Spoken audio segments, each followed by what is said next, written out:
into our lanes and figure things out. But of course, we do have that potential for this, this Underlord, this Marcy, to get things going quite quickly. Yeah.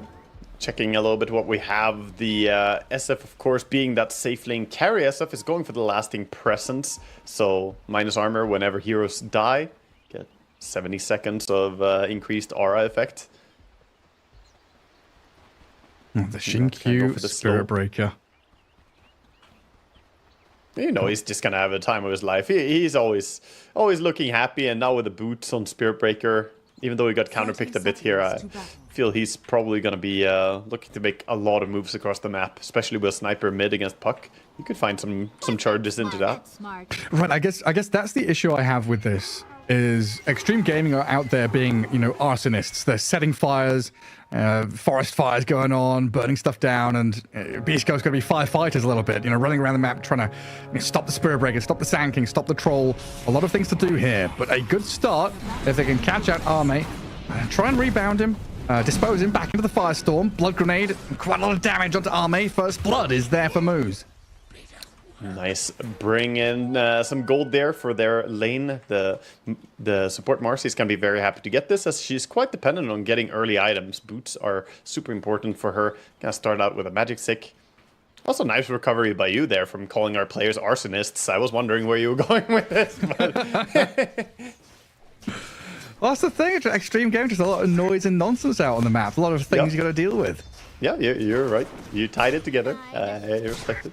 Sometimes I start a sentence, don't know what I'm going to end up with, but this time it worked out. That's just your brain challenging you. Like, salvage this. It's one of those writing prompts, the 2-word horror sentence. Like, how do you finish this? So far, 4-1 for the Puck. Sniper trying to get last hits under his tower. Yeah, Lumpy doing great for the start of the lane. The lane does get a lot more difficult as the Sniper gets a few levels though, but definitely first 2 creep waves are very important for the Puck here. Yeah, it's like once you get to what level 4 double Wraith Band, that's when things become untenable for the Puck in the mid lane. Yeah. Pyke is always an interesting carry player to watch, by the way, and playing Shadow Fiend here, he is skilling up the races, but of course doesn't have the facet for the races, so curious to see how many points will he put. I suspect, I'm going to make a prediction, he'll put 3 points in it and then stop skilling it. Okay. Well, we did have that time, right, when Shadow Fiend was popular, I don't know, chronologically now, a year, 2 years ago, just skipping razes completely and going Mask of Madness. That was kind of a nice time to be an SF player. It was decent, but I think it's always complicated to say how much you can go into skilling your other abilities, where the races could the races could really accelerate your farm. It can help you get kills on lane. It's a difficult choice to make. I mean, what are we expecting from SF? Is this like Dragonlance, Manta, BKB? What's the deal? Power Trips Mask of Madness into maybe Kayayasha, or depends what he wants to go for. But definitely in the Mask of Madness and farming. Marcy stays alive, but very low HP here. Shinkyu and XXS. Got quite a lot of damage onto Marcy. Always bodyguarding the SF though. And down bottom, a lot of poking and prodding as well. Top lane, XXS goes back in to kill Moose. Yeah, goes down in the end. Door strike, stinger, a lot of damage. Vitali, 8-0. Both offlaners. That's not a lane you expect to get an advantage for Radiant as well. The Sand King Spirit Breaker offlane into Marcy SF. I would really have put them at a disadvantage here. It's like the kill is nice, but they're still not doing very well in terms of last hits. Shadow Fiend up at the top at 17-6. So far, 4 runes going the way of Xtreme Gaming. Yeah, Xtreme are pulling the creeps around as well. Spirit Breaker not really making it in time to connect to his creep wave though, so he kind of awkwardly has to keep the creeps around for one more wave here. Wait for the next one. The Sniper sitting on enemy ramp. Yeah, Lumpy is forced to run onto the Radiant side of the river. Not the best place to be. There's a Puck. Gonna jaunt across to the orb. Get back to the safe side. Puck doing really well so far, but I'm worried I'm jinxing it for how long he's gonna last here in the lane. There's a new water rune coming in, so he can refill again. Rune control is important, but he's getting charged right now. Yeah, getting scouted out. El Misho down bottom gets out of the grasp of Arme and DY. The charge into that mid lane, though. Lumpy. And he's still being run at by Xinkyu. Phase shifts the bash and crash in from the charge. Gets away from danger, but yeah, I mean, burning through your bottle charges just to stay alive. Difficult here, and top rune is going to go the way of XM, so he'll get a little bit of HP and mana back for himself. But even with this rotation from Spirit Breaker, Puck stays alive, stays on lane. Bottom lane, though. Dead down bottom. Yeah, this lane showing why we have been calling it a very strong lane. The Troll and the Jakiro. Great kill potential, good slows. Very hard for a slow, immobile hero like Unlord to stay alive here. It's like at this point, do you try and TP out? Just hope Jakiro doesn't have Ice Path. Hope the Troll doesn't stop you in your tracks. Nah, TPing out is worse than dying almost. Because if you TP out, then you're just gone from the lane forever. That's when you go jungle. Yeah. Screw it, I'm out of here. I've seen what happens when you leave Troll undisturbed and let him free farm. I don't think you want to do that to Ame, who's one of the gods of farming. That's very true. I don't want to give him any room. I'll come down here with Moose. In onto Arme. I've killed him off once for first blood and a second time. And do the job down south. That's more like it shut down the Troll in the laning stage, and now Vitality gets a bit of space. Got a kill there. Some time to farm up as well. In the meantime, XXS doing a very similar thing to what we saw Ace do previously. Dragging the wave around, trying to farm it in the jungle. But good move by Pyke there. Comes in, forces XXS to move a little further away. Sniper. But he comes in, yeah, to XM in the mid lane where they clear a large camp stack. Lumpy just being plinked away at non-stop. Level 5 Puck. We're about to get to 6 minutes in, and Sniper really has taken over this lane. Xinkyu going in here. He's having some fun over here. He's 1v3. I mean, 1v4 in a second. Sniper trying to assassinate El Misho, but not quite enough damage. Xinkyu, no charge. It's still on cooldown. That took 4 members to just kill the Spirit Breaker off, while the rest of Xtreme pretty happy out in their lanes. Yeah, Sniper walking past the ward here as well as he went up, so everybody runs away. Sniper is going to use his Deedorun though, farm up the stacked camp. God, look at DY. Level 4 Jakiro has a point in the Ice Path. Good damage onto Vitali, but the assassinate. Oh, it is enough. DD makes the difference there. You're right. A lot of damage, of course. It's very nice because there's an auto attack tied into the assassinate, so Deedorun amplifies it a lot. Oh, that's a big snipe out there for XM. And Lumpy now booted out of the lane as well, trying to go and find the Sand King. XXS has been a bit of a pest there, dragging waves around, but he gets the read. Coil available. Yeah, coming down here. That's the coil onto DY, but Sniper stuck around. He came in from the Ancients, trying to defend the Jakiro. DY looks dead. He does get finished off. XM, Arme. Well, Arme, he's in behind enemy lines here. El Misho getting rooted, netted. They get the rebound to try and catch up to this Troll. The charge is coming across, but they take him down. Over eager moves from Xtreme Gaming there, and good reactions from Beastcoast. Yeah, Sniper does get the ulti over onto the SD, who didn't really have the cooldown or the mana there to use a disruption again. Meanwhile, mid is being pushed. XXS says, okay, I can't really lane top that well, but he starts pushing mid tower as the Puck has done other stuff. Troll getting killed is a pretty big deal, though. Beastcoast can be very happy with that one. Yeah, keeping tabs on Arme. Oh, Vitali. Charge gives the vision for the Sniper just to open up, get the damage in. Bottom lane is the place to be. I think Ame is making aggressive calls that he wants this tower. Sniper or Troll is so good at pushing towers with the fervor. Yeah, let's break this one open. Make it much more difficult to go and farm Ancients and stacks. Yeah, straight towards it. And Moose having a bit of a scrap up at the top rune spot. So it's going to be Lumpy that finds the haste. Beastcoast looks like they're going to try and match this move. But Tier 1 isn't dead quite yet. DY starts with an Ice Path on El Misho, who's trying to get the disruption. Fake pumps it a couple of times, and Lumpy makes the jump. Goes in with a Waning Rift in the coil. Snapped immediately by the Troll. One pop there by DY to stay alive. Still leashed up. A rebound is there to finish him off. But in comes the charge. Lumpy, do we have a phase shift to try and dodge it? We do. And he's going to jaunt to the orb as well to get to safety as they trade out DY for moves. Safe on the other side.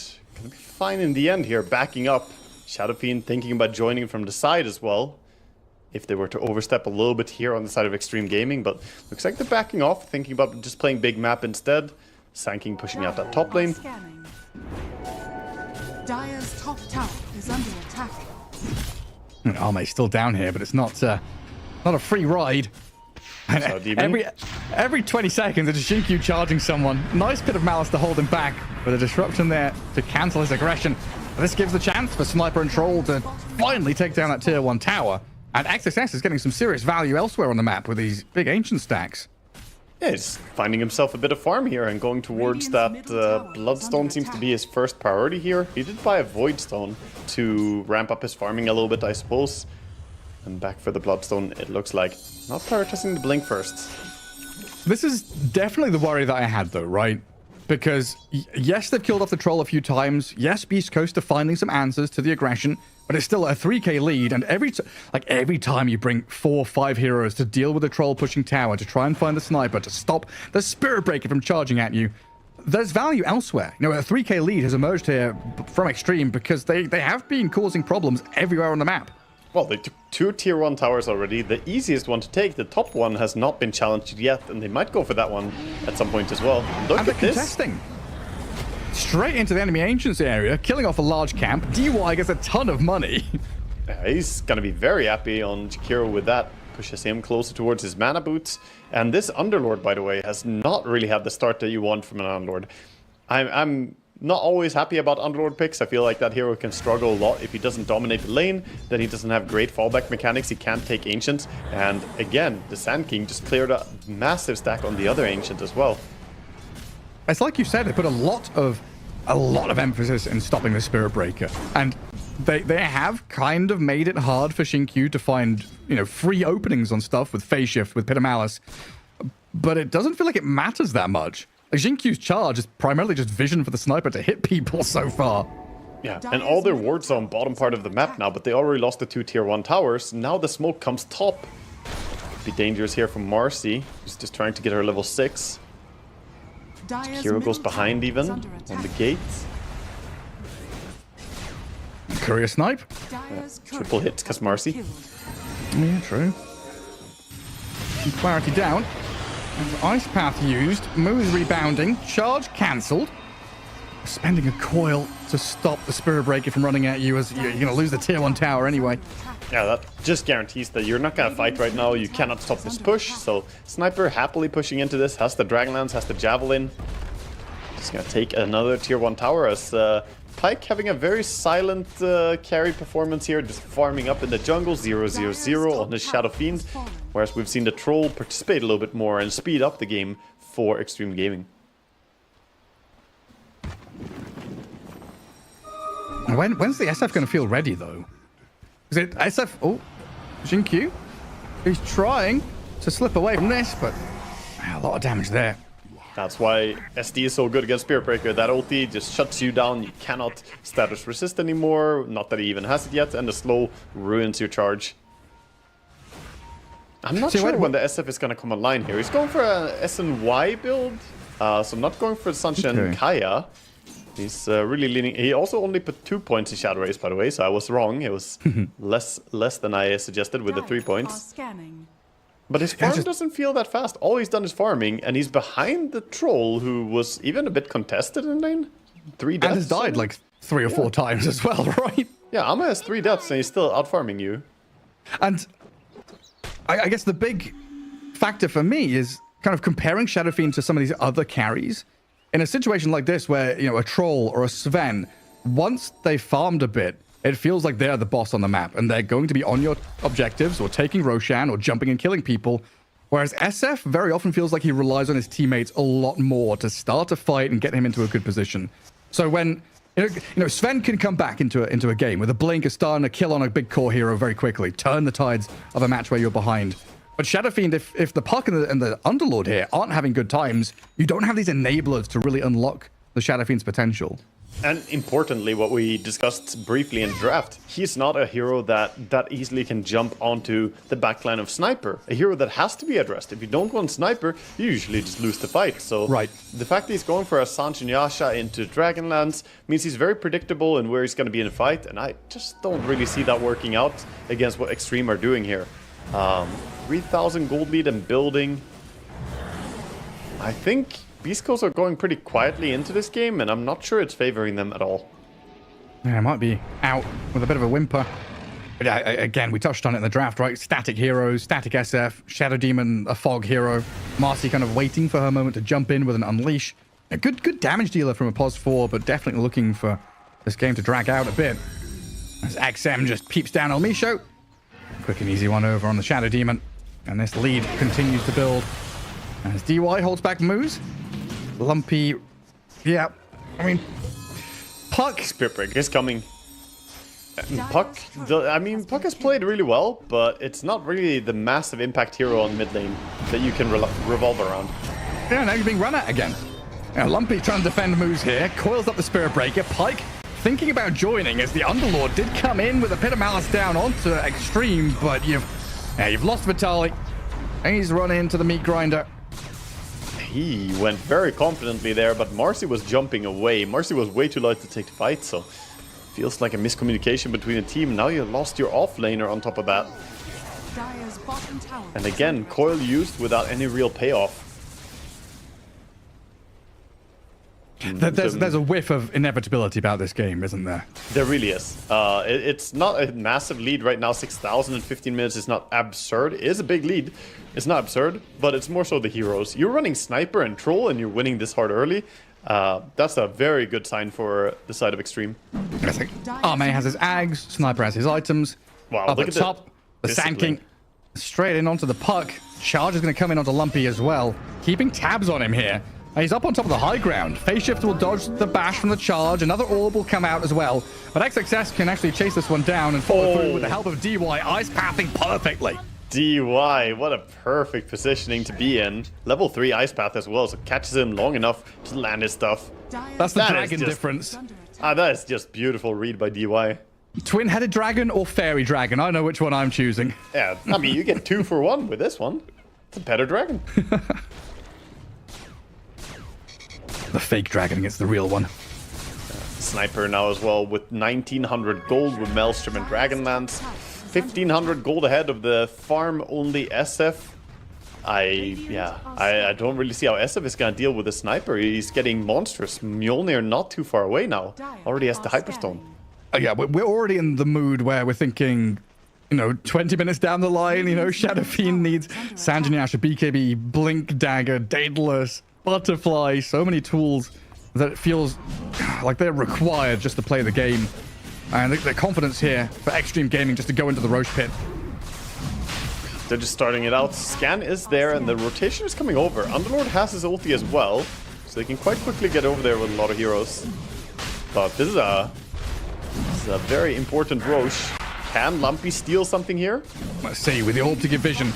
Sees into the pit, Roshan is low, rebound in with a dispose, but the Ice Path Macro Pyre, DY yet again, perfectly on the mark. Roshan snatched by XXS, killed by the Dire, but Lumpy trapped in the fire, burnt alive, as DY and XM get pushed around by the Requiem. It just doesn't seem like it's enough. Another Ice Path and the damage onslaught from XM and XXS take down another. And Spirit Breaker, meanwhile, finding a kill on the support as well here as he just manhandles the Shadow Demon. Hey, you're a counter to me, he says. Not when I have vision on you and can charge you out of nowhere. And a bunch of hits. Gets the bash proc as well. It's like Arme in this game role-playing Duraccio, right? He's like, I'm troll, sure, but I am the second carry in this. XM, you're the big boy. Yeah, XM is looking monstrous. It was at least nice that they got the Roche lasted on the side of Beastcoast. We can see the jump here, a little bit of a replay. Beautiful Ice Path macro combo.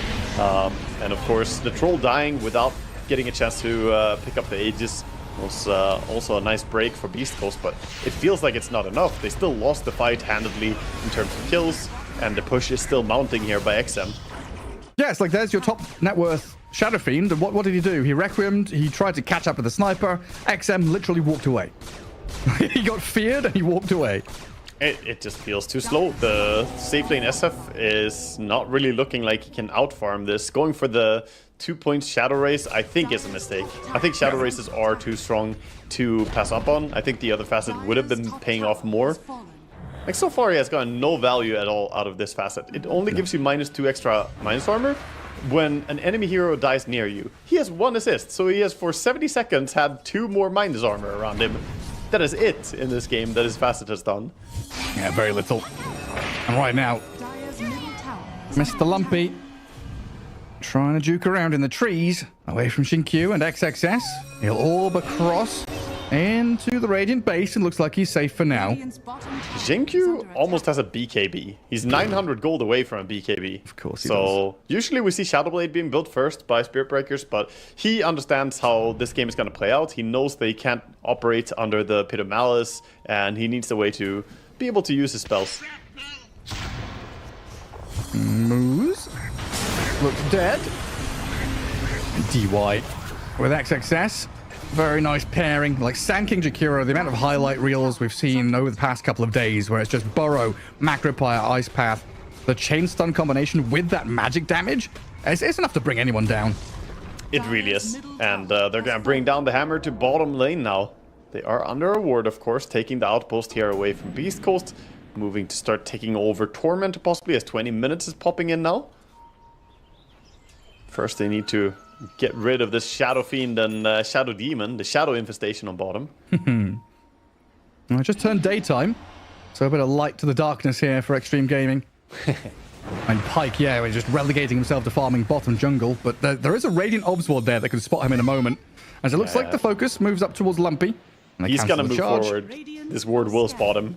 This is a beautiful preparation ward. They're gonna ping him now. We see 3 pings coming out immediately. They're like, he's here! This is usually what I call Vinland when you're in a losing game. You try and farm here. He does TP out quickly, though. Oh. Because the XXS there, taking a moment just to consider his options. Maybe if he'd immediately TP'd, the Sand King would have found the catch with his blink.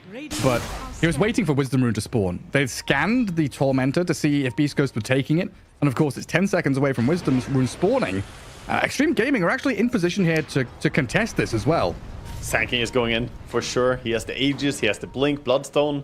Nobody wants to fight up against him. Puck has a nice timing with the Dida Rune and the smoke here. Could look to find something.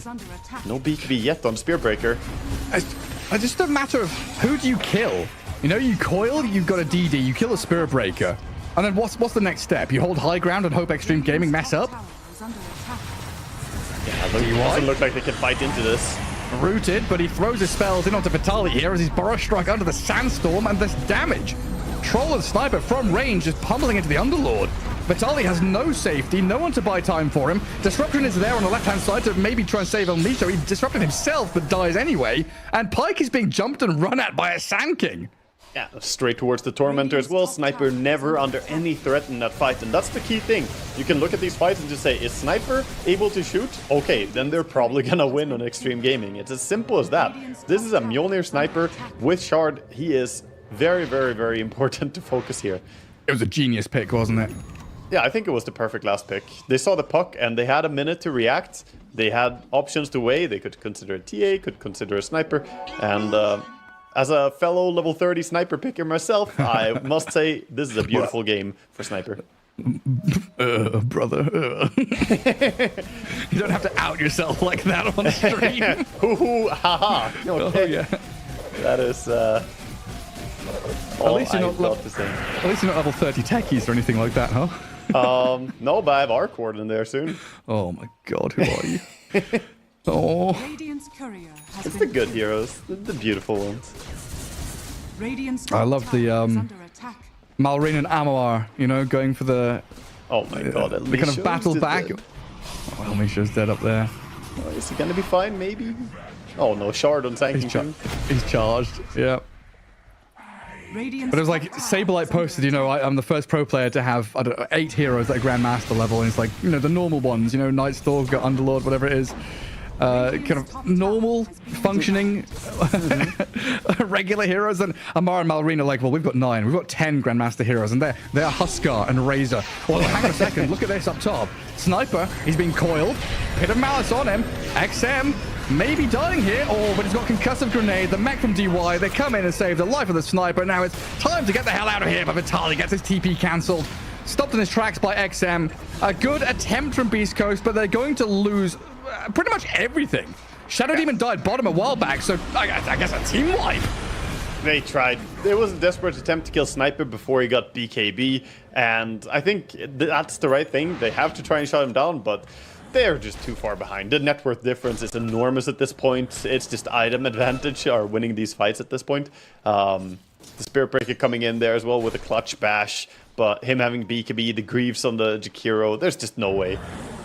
20,000 lead already. And honestly, I wouldn't be surprised if Beastcoast were to call this one at some point, because they don't have the heroes to carry this late game as well. The SF, he's supposed to be ahead. He's not supposed to be behind like this.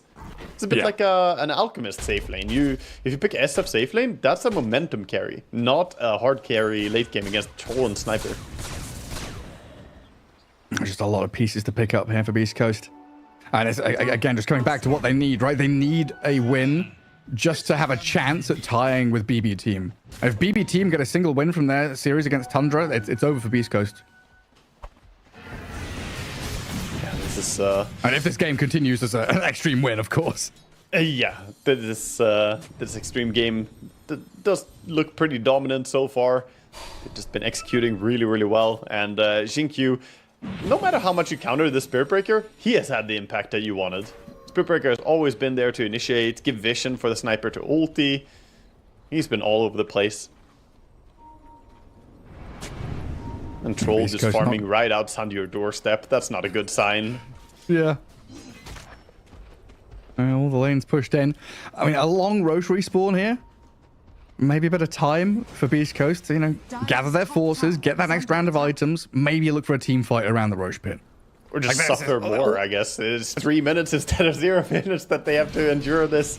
That's the way that I see it at this point. Yeah, I guess. Let's see what items they have coming up, though. What they could possibly work towards. The Shadow Fiend does have the full SNY, Crystallis, Mask of Madness. He's building towards Dragonlance next, so no massive impact item, but he's trying to build so he can actually stand and deal his right-click damage. Puck is gonna die here, I think, as the Spirit Breaker is also on the way. In comes the cavalry.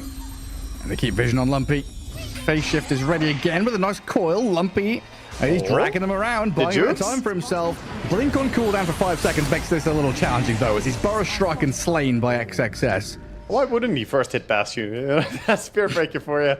You juke as well as you can, but it doesn't matter.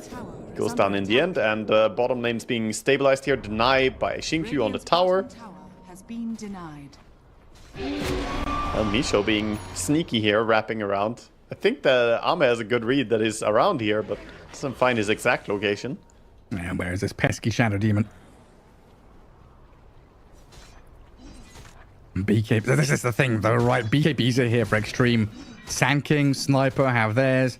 So even if you do get a catch on them, they can just, you know, pop BKB, stand there and do whatever the hell they want.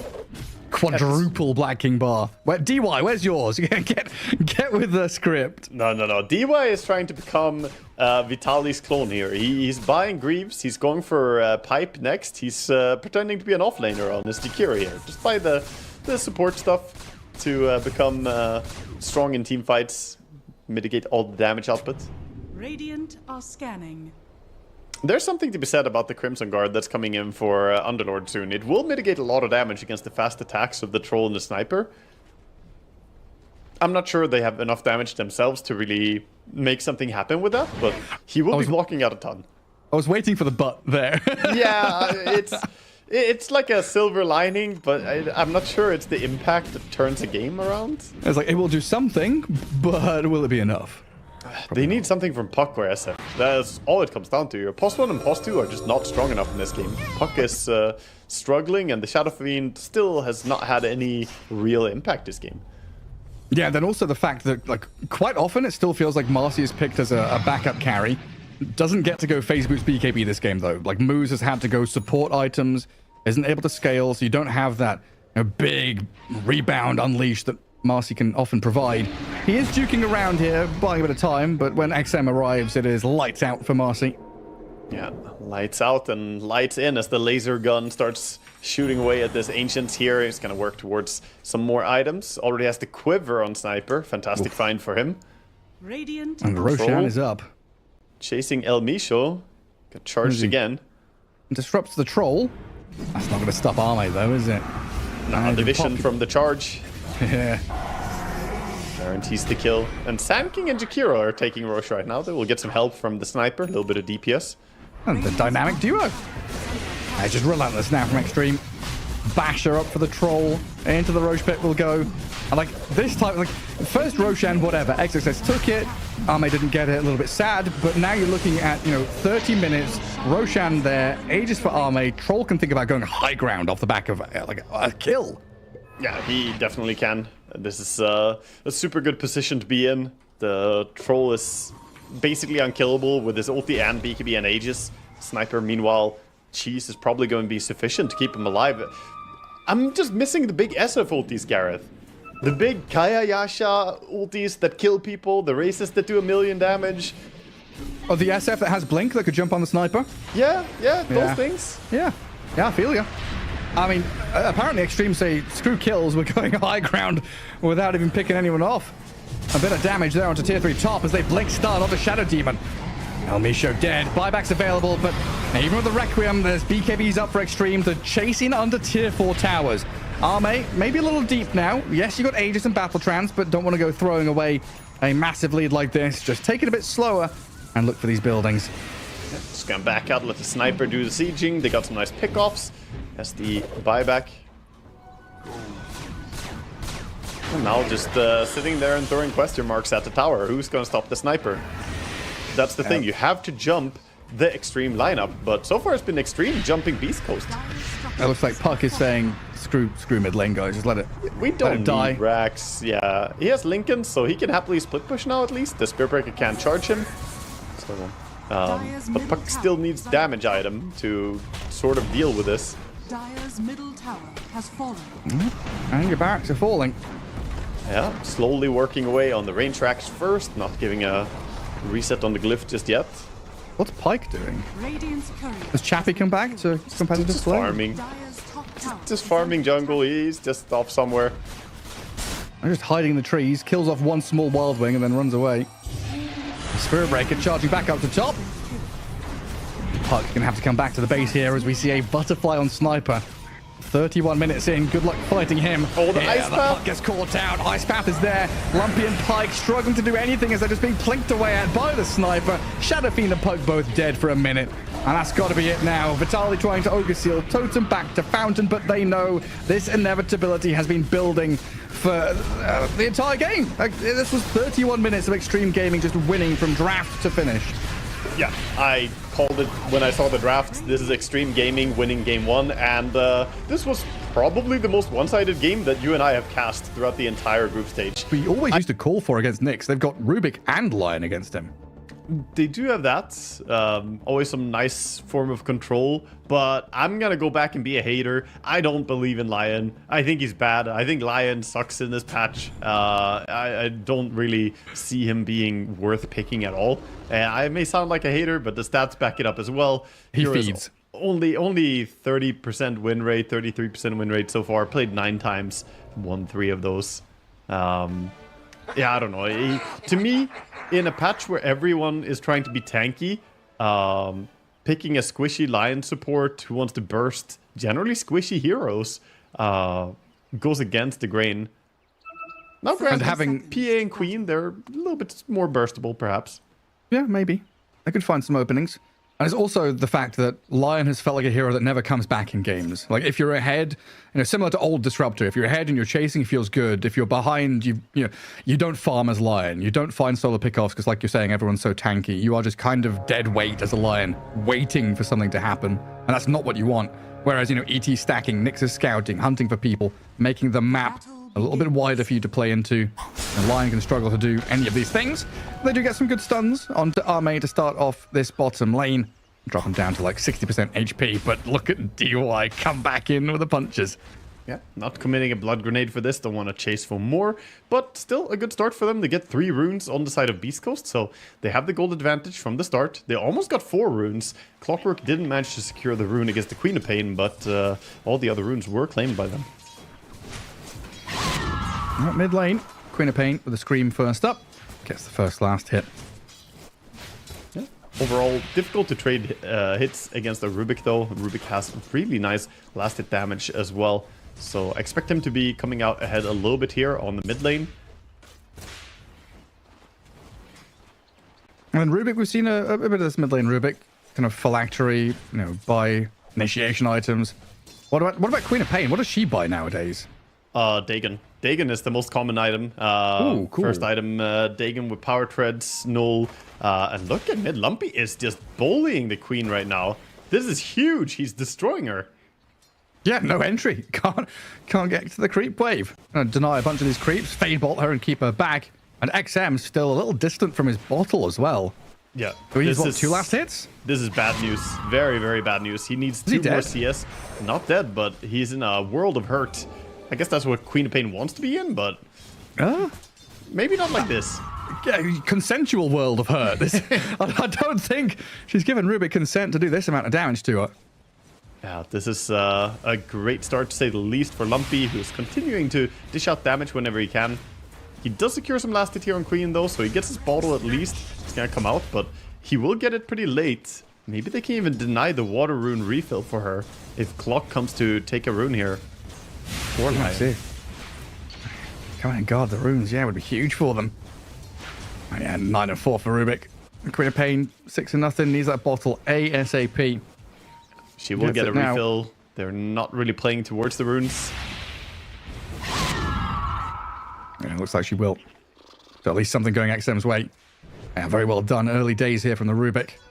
And of course, it's not all about the mid lane. We've got these 2 side lanes going on as well. We're PA currently up at the top in terms of last hits. Sand King and Darkseer a little bit behind, but still finding some room of their own. Yeah, I think that PA is very hard here to shut down with the Stifling Dagger, can continuously farm, and DY doing a good job keeping his small camp here, able to pull and secure the PA farm under tower.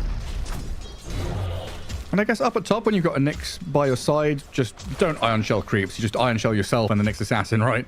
Yeah, most likely against the Clinks. Don't want to take the risk that he just gets rid of the creep.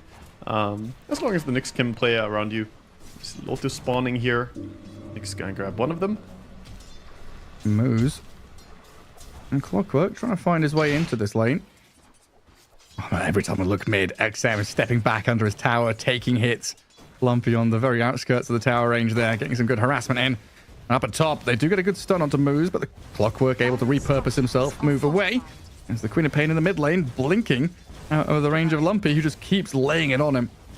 Yeah, I mean, this top lane is going better than expected for XXS on his Darkseer. The fact that he's getting a lot of CS here, they've done a good job of farming no matter the Clink's counter.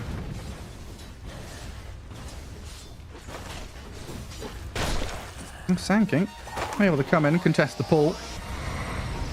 Courier's coming across as well. Gotta be careful with that, DY. Yeah, there goes the little Elgato, the Beyond the Summit cat from a long time back. That is a throwback Courier right there. Both the runes are going to be controlled up here by the side of Beastcoast as they take the top one with the support. Clockwork making a little move. Meanwhile, they're trying to go over on the Clinks. That's what we always see. You go for the rune, you carry. Gets burnt down by the Iron Shells. That's still a move from Moose here to try and get a couple of kills, though, off the back of it. Pike killed off Xin Q. Moose gets XXS, so even though the Darkseer gets first blood, a little victory there for the Clockwork to get a ton of experience. Yeah, it's level 4.25 now, so getting some really big experience gain, and of course the punishment for that tower dive. And down the bottom, the 2 Impalers. And Misha and Vitali get onto DY, but Ame unloads the damage, kills off the Lion. Now this Sand King, have they got reveal around the Sandstorm? Looks like they've got a sentry over on DY, but just let Vitali stand there and hit the creeps. Well, Ame will come back and gather what's under his tower. He's got creeps to farm, so more important for him. Gonna go back towards that.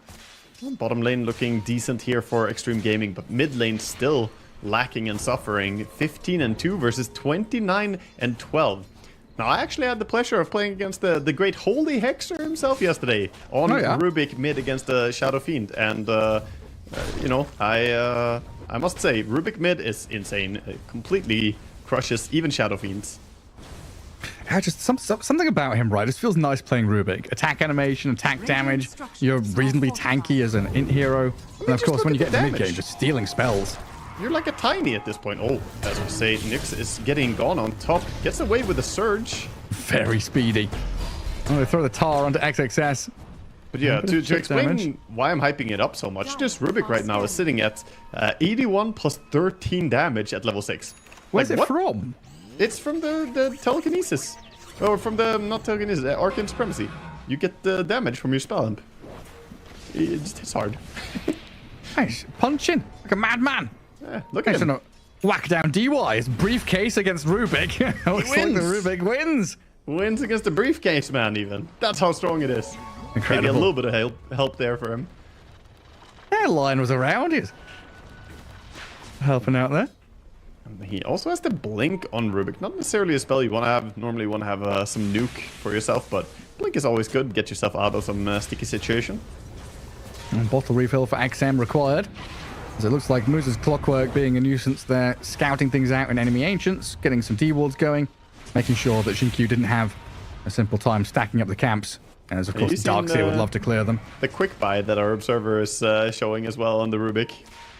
It's glorious. What is it?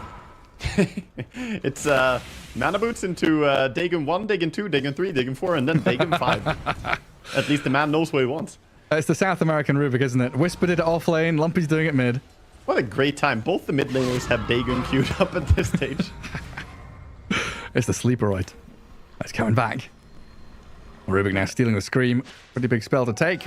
And XM all D-ward mid. Get a bit of a bonus for himself, and now breathing room for XM's Queen of Pain. Finally gets to see a creep wave without being hit 20 times for it.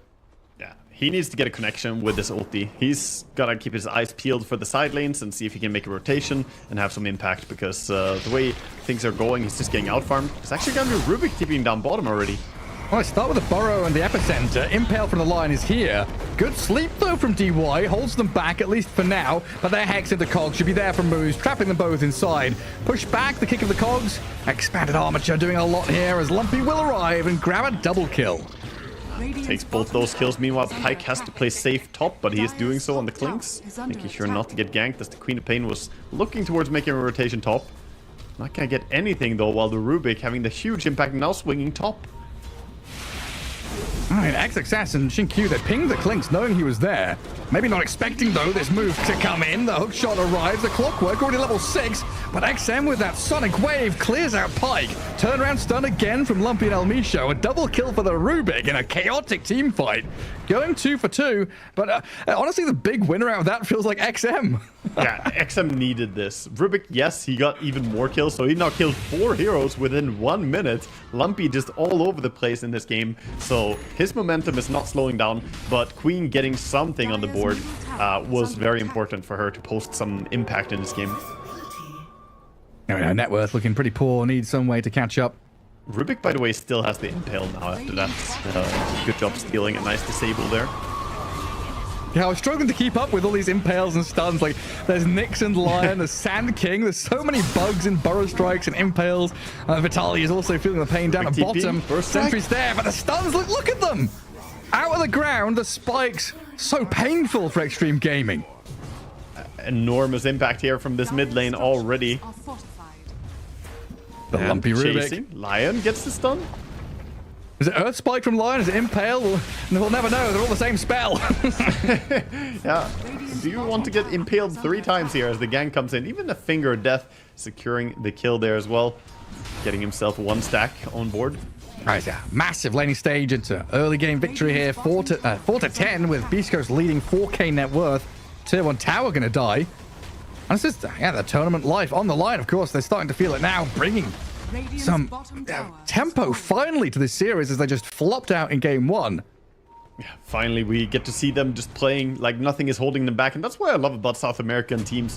Very often they are not gonna go quietly out of the tournament. They are gonna fight, you know, tooth and nail, bring out some crazy picks here. You were asking before the game 2 started, what are they gonna do? Are they gonna go standard, or will they go for something wild? It's gonna be wild, but it's also working out really well for them. Damn it, you can't just, you know, fizzle out, walk into the sunset with a whimper. You've got to put up a fight here. Damage dealt. Look at that. Can we bring that back again? 7.2k for the Rubik. By far the most damage dealt. Lumpy posting some big numbers. And he's moving around with El Micho now as well. Look, crazy stuff. Not going for a phylactery as well, but going for that Dagon means that he will have even more immediate burst when he wants to kill someone. Radiant And also getting that spell lifesteal. Not a bad deal on Rubik. Yeah, knowing that BKBs are miles away, right? You've got this massive window for the Dagon to do a lot of work.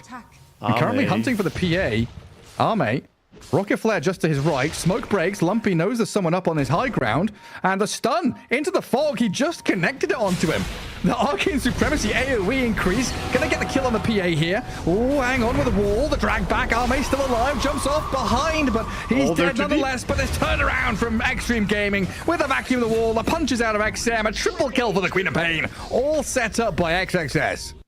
That is beautiful right there. The Darkseer impact coming in. Beautiful vacuum wall combination. Even with the stolen wall, doesn't really matter. A tough spot to fight into, and the Queen ulti just laying into everybody there. We can see the damage dealt by Queen. Just absolutely massive. The Rubik did purchase out the Dagon now though, so he has that at least. We see a replay quickly for what happened. Look at the reaction. Just imagine being Arme there. Like, you walk through fog. Like, on my screen, that Rubik's Impale didn't even hit him, but somehow lands. Then he gets burst struck, lion stunned. The PA is like up in the air, down on the ground, getting stunned over and over again. In the Ancients, though, Radiant side, next Assassin being punched around by Moose and El Micho as Beastcoast bring 4 heroes here, fingering down XXS as well. Big kills again as Beastcoast bite back. Gonna go towards mid after this as well. Maybe thinking towards the tower, and Pyke gonna keep working on the top tower with his Clinks. Of course, not all spells get visually bigger from the Arcane Supremacy, so it's a little bit weird. Some spells do get bigger, like Remnants, for instance, all get visually bigger. But yeah, the Impale, it will connect awkwardly. I mean, Impale's always been one of those spells, right? Like Earth Spike, Impale, where there's the like additional 50 range or whatever on the tail end. Like you ground cast it and you can get that extra bit of stun. Yeah, especially for Lion, his cast range versus his actual range is very different. And that Rubik just adds another layer to it. Moves zapped down by XM's Dagon, and Rubik kills Jinkyu with his.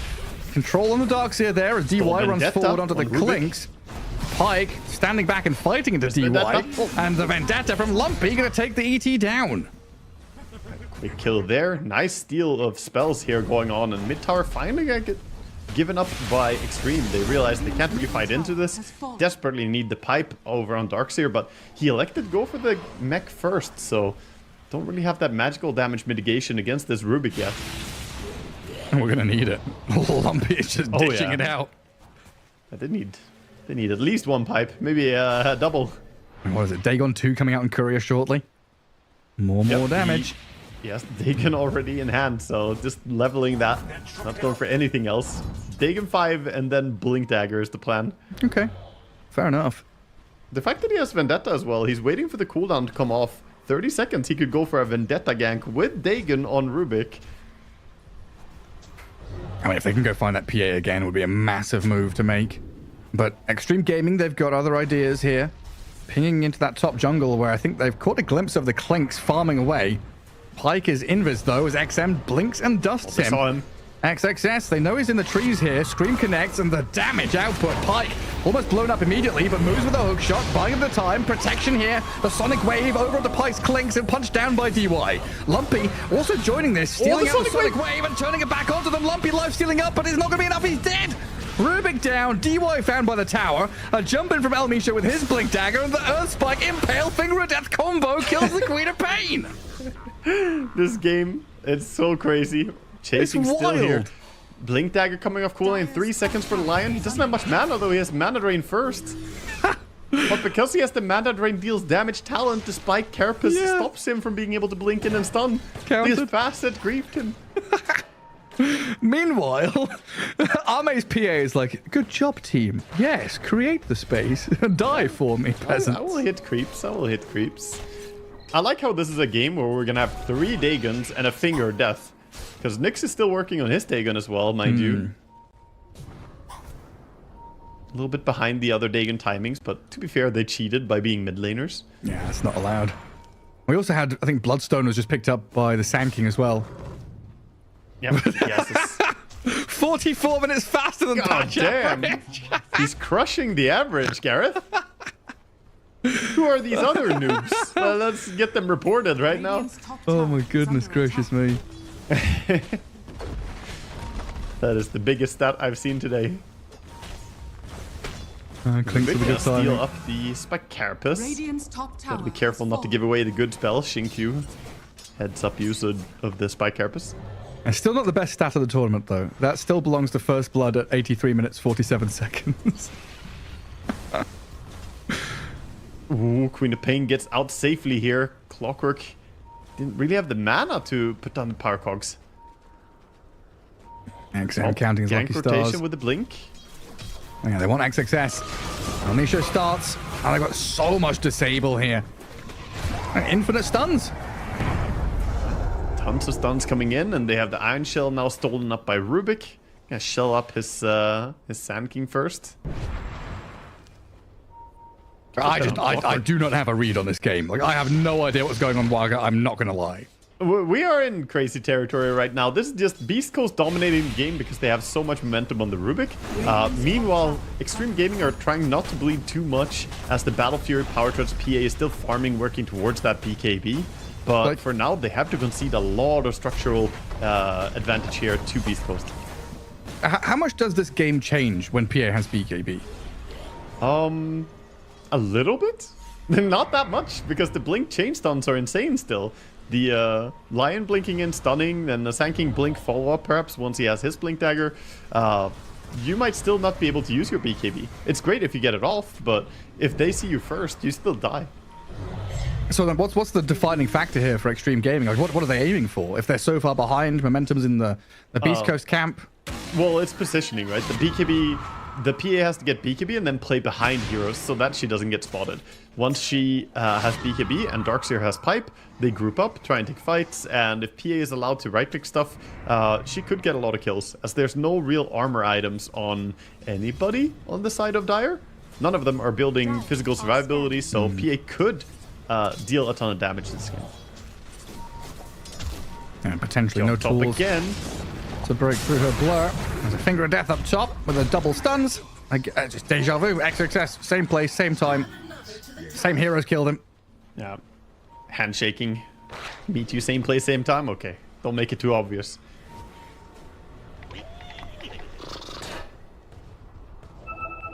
Xtreme Gaming playing down bottom. Radiant are scanning.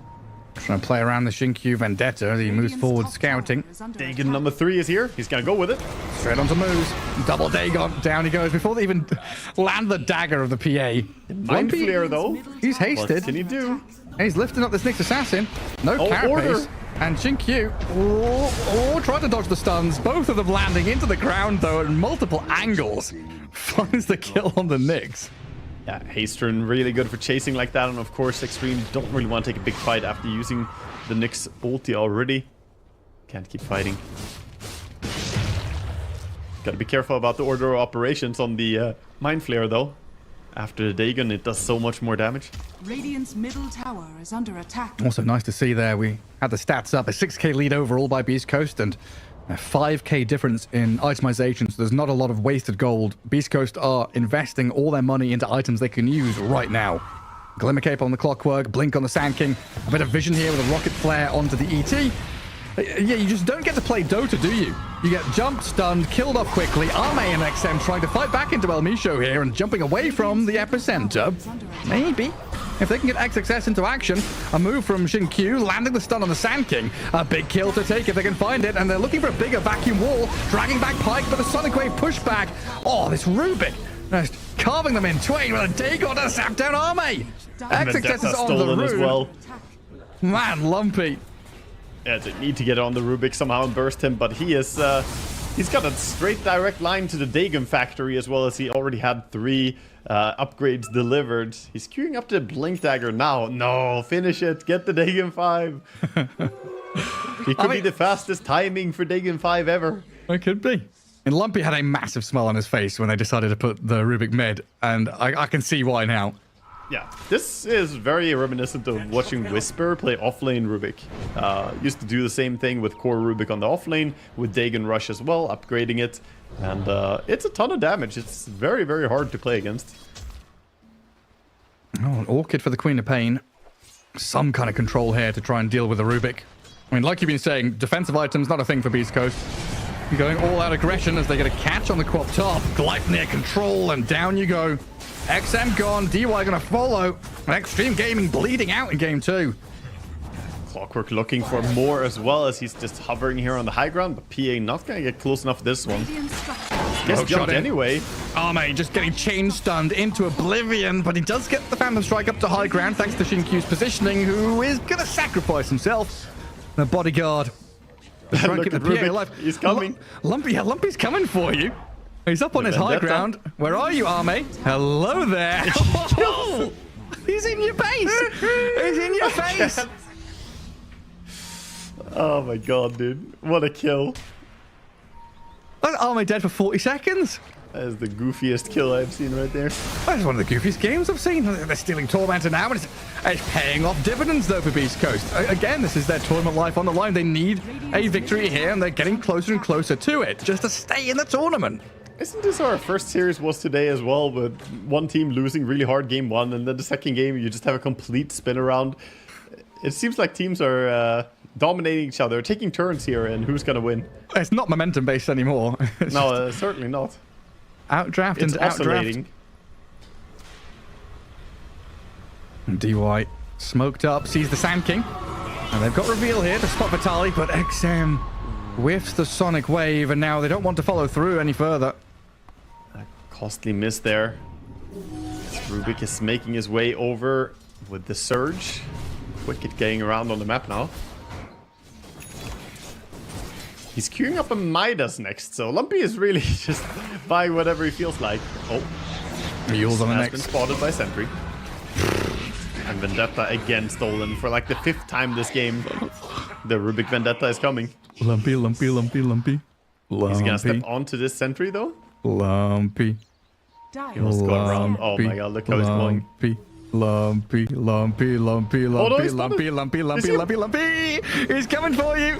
He's a shark in the water, but hang on a second. Have they got a net to trap him? Lumpy. Oh, he's got the protection of Moose. Clockwork comes in. Arme trying to jump on the Rubik. TP out. Lumpy attempting, but zapped down by XM.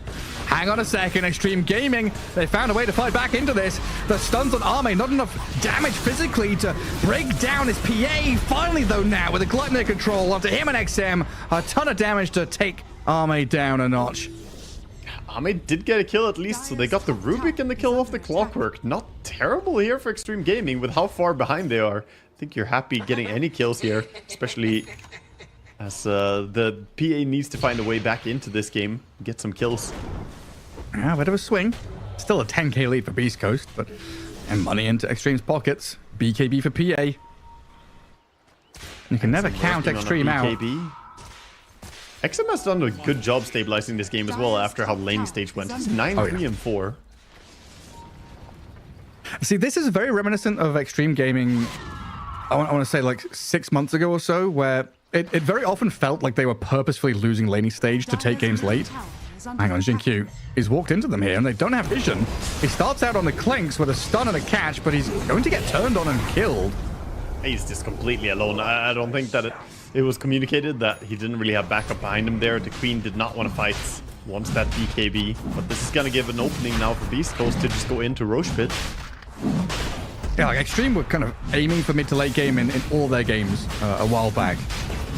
They are very adept at taking things late and like taking late game team fights, but it just feels like this game Beastcoast have so much control that you can't split push, you can't go and like maneuver the map to cut waves and stuff like that. You are forced to just fight. scatter blasting on every single auto attack right now. What is going on? You seeing these? Oh yeah. He's shooting scatter blasts. It's like burning into the screen as well. Like the Just a visual, not actually doing scatter blast damage, but it would be cool if it did. That's wild. What are they called? Tracer shots, right? Oh, that's weird. Tracer arrows. Yeah, of course. That's what it looks like. Depleted uranium clink arrows. Yeah, he's got some special weaponry. Yeah, he sure does. He's got a real hero killer bow here. He's got Aegis in hand as well. The PA is working on Sanji and Yasha in this game. Oh, lumpy. Queen gets out safely. Didn't even use the BKB. Didn't have it. I think she just had it delivered now. Yeah, huh? she got it in the base, right? But it's also Lumpy blinked over her. If he had just continued walking, he would have walked, like, bumped into her directly. Well, Nick's assassin. PA, BKB's up. Jinkyu can come back in and help this one out as well, but he's wandered off elsewhere as the Armate PA is just left alone to try and jump away. The Sand King back in with a Burrow Strike, though. Where did Jinkyu go? He comes back in now to zap down Lumpy at the very least, helping out XM get a double kill for Jinkyu. That's where he went, find some snipes, but he left the PA stranded. Yeah, he did. But he realized he couldn't really stand his ground there. If he stacks up too much, the AoE stuns are gonna possibly wreck them. Just concerned about what's gonna happen there. And sometimes PA needs to be sold. It's your carry, yes, but you gotta try and stay alive yourself as well. Find action elsewhere. A jump in from Vitaly though, onto this XM Queen of Pain, blinks away from the Gleipnir just in time, and now this vacuum wall into the ET, Spirit Stomp, Sonic Wave, DY moves forward, Pike in trouble, and Vitaly being pummeled, does get a two-man Burrow Strike now, but the second life of Clink's going to bring it back right in front of Xtreme Gaming as they blink aggressively deep on the tower, but Moose and Vitaly kill off the Queen of Pain. Now Pike can stand and back into Jinkyu to take him down. Pike strong with the respawn from the Aegis there, just fighting into them. And we have Lion, meanwhile, wrapping around here, thinking about setting up something on the triangle. PA, unsuspecting. That's the stunt. So much control. They know there's no BKB there for Arme either for quite some time. Yeah, Lion just on point again with the rotation. Didn't have vision yet on the high ground there. That was just a good read. Now they have tons of vision all around that top lane. Bit of execution there on the top fight. The vacuum from the Darkseer pulled them away from the Nyx stun, so it missed because of it. Not really on the same page. Tier 3 being chipped down here as Pike steps up to high ground. Queen of Pain respawn. Even the Kling Skeletons have the special bow. Yeah. All the funny projectiles flying around. Oh, they brought the fire to this game, Beastcoast. Bring the fire to the Klink's arrows again. The searing arrows make a reappearance. Yeah, they're back. This is the new visual for multi-shot being tested here. That's what's happening. Valve are just testing stuff under the hood. What if Klinks and Medusa had a baby? Oh. Actually, don't think about that. Sounds awful. Oh, mate, still trying to get a foothold in this game. Back into jungle, looking for that next item. Greaves up now for the Darkseer. Scanned out. In danger here. Rocket scouts him. Hook shot right onto him. Moves, helping out Lumpy to start things off and drag the Darkseer back towards the cogs. And Misho with another finger of death. Yeah, nice reaction by XSS. He tried to immediately get away by, instead of auto-attacking, he ran into one of the cogs and then ran past that cog since it's depleted. Actually faster than auto-attacking if you're a slow auto-attack hero like Darkseer. Of course, still dead. No real way to get out of that one, but just a nice little detail. Jinkyu trying to hunt careers, it looks like. And in the meantime, though, you've lost DY's Elder Titan. He dewarded, but paid for it with his life. Common. The pinging. Yeah, and PA, of course, not completely invisible with the blur anymore. Jetpack right over the top, forcing the Phantom Strike. Thankfully for Arme, XM was there to save him, bail him out. Saved by your mid laner, but yeah, 3, 8, and 2 Ame just not having a game at all. Q sees the Clinks, and this gives an opportunity for XM to jump in. The BKB's up, the Sonic Wave's out, the Clinks is about to die. Oh, can they chase this one? XM says no. Back up. And Q. Arme just gets a courier snipe, but I mean, Beastcoast were close to losing a couple of heroes there. They were. That BKB was clutch timing by XM. Barely survives on the back of it. But Vitaly is starting to build up to a point where he is looking unkillable. We haven't talked much about the Sand King, but he is topping the net worth. He has the Bloodstone, Pipe, Face Boots, Blink, and now Shiva's about to be complete as well, coming out to him. A bottled DD rune for the Clinks here. Pass the bottle on, let him have that. Rubik doesn't need it anymore. Radiant's bottom tower is under attack. Still feels like a bit of an awkward time, though, without Aegis to go high ground. You know, Beast Coast lineup very good at picking, getting fights, scouting people, blowing them up. But if your Clinks doesn't have Aegis, he is still pretty susceptible just to being destroyed on the doorstep of the base. Even tier 2 looks like they want to defend it here. Xtreme Gaming. Scouting with the ET Spirit. Bring numbers down. Better of it. Beastcoast gonna back out. They want to play this pick-off game, the split push game where people want to farm and then they come in with all these ganks, so many stuns and disables. They still have all their tier 1s. They've got everywhere on the map they want to TP to. Yeah, they also have Tormented to take and apparently a little bit of Ancient stack here to utilize as well. So just gonna try and farm up while Xtreme Gaming sort of hesitantly walking out here into a gank. Oh, they need to find something. I mean, a clockwork kill would be okay, but they're not even going to get that. Quick Glimmer, Force Staff, and he's safe. Still holding the high ground under their vision, but yeah, Beast Coast very wisely relinquishing control of the Ancients.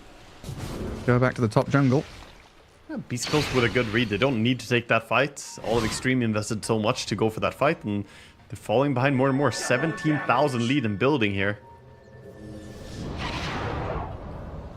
Rubik looking for something mid.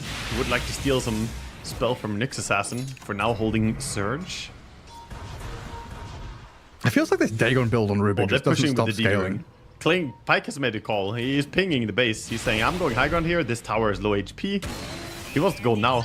Okay. He goes up. It looks like he's got it very, very quickly. And now, looking at the barracks, XXS, he's keeping on the left side. I think Beast Coast know that he's over there. Map is now opening up here with the tier 3 tower gone. Hook shot in. Now onto Q with a ton of stuns. Even with the Greaves and the heals, they can't keep him alive. And the ET Stomp misses as well while they use the Darkseer, stun the once. Epicenter coming in as well as they try to get back up to high ground with an Ogre Seal Totem. Vitaly follows through with the Burrow Strike, but XXS is very tanky. Tanky enough to survive through all that disable, but this leaves a bit of time here. Pike can go for the melee racks. Yeah, Catapult, Skeletons, the real hero. Melee racks down. They're even going for the ranged one here to try and finish it off. Scatter blasting Skeletons. Yeah, it's this tar bomb effect, because it's not always when they attack, but when the tar bomb is there, then it happens. So I don't know if it's a visual on one of his cosmetics that's always bugged like this, but it looks pretty crazy. It's funny stuff. Roche is gonna spawn in 1.5 minutes here. Could be spawning any moment, so Xtreme Gaming playing with urgency. Aghanim Scepter Rubik.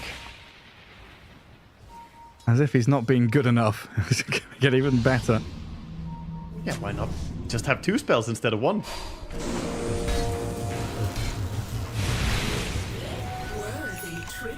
Well, they fall back. Tormented time, you mentioned a couple of minutes ago. Lots of resources here on the map for Beast Coast to gather. And they got a lane of barracks. There's no rush in them needing to go high ground again. Yeah, they've been so forward that they haven't actually played to take the Tormentor that much here, but they get it. Lion has his shard now. Roshan's coming up pretty shortly, though. I was a minute away from nighttime. About a minute away for Roshan.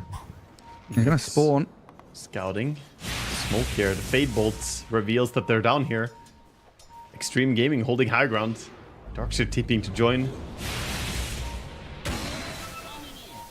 I don't know, is this a wraparound from Beast Coast, or are they just pushing the wave and going high ground?